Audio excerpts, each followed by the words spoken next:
Copy. अच्छा मुझे बताओ ये क्या है? ये क्या है? नोज। Very good. अभी आपने जिस तरह देखा कि बच्ची वर्ड्स को ठीक से प्रोनाउंस नहीं कर पा रही है, क्लैरिटी उतनी नहीं है।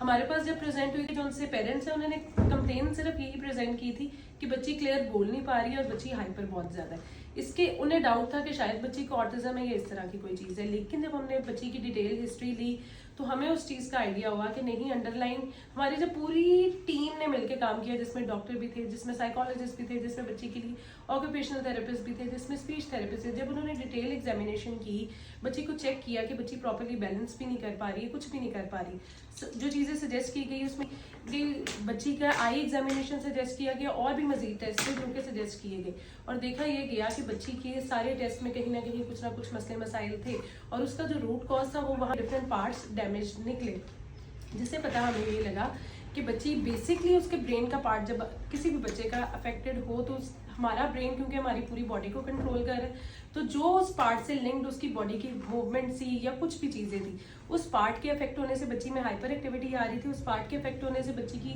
आईसाइट वीक है। जो ग्लासेस भी बच्ची को लगी हैं, ये हमारे पास आने के बाद जब हमने बच्ची को भेजा एग्जामिनेशन के लिए तो पेरेंट्स को पता लगा कि बच्ची की आईसाइट इतनी वीक है और बच्ची बार बार इसलिए गिर रही है क्योंकि वो बैलेंस नहीं कर पा रही, वो प्रॉपर मूव नहीं कर पा रही।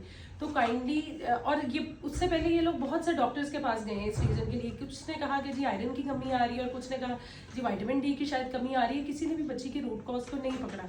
तो इस वीडियो का पर्पज सिर्फ और सिर्फ ये है, डॉक्टर से भी रिक्वेस्ट है, पेरेंट्स से भी मेरी ये रिक्वेस्ट है कि आप, अब ये बच्ची 4.5 साल की होगी, बच्ची के 4.5 साल जाया हो गए, बच्ची की हिस्ट्री ऑफ फॉल बहुत ज्यादा है, बहुत दफा बच्ची गिर चुकी है बैलेंस ना करते हुए, आईसाइट उसकी वीक थी, जिससे मजीद उसकी टाइम गुजरने की वजह से और ज्यादा आईसाइट वीक हो गई।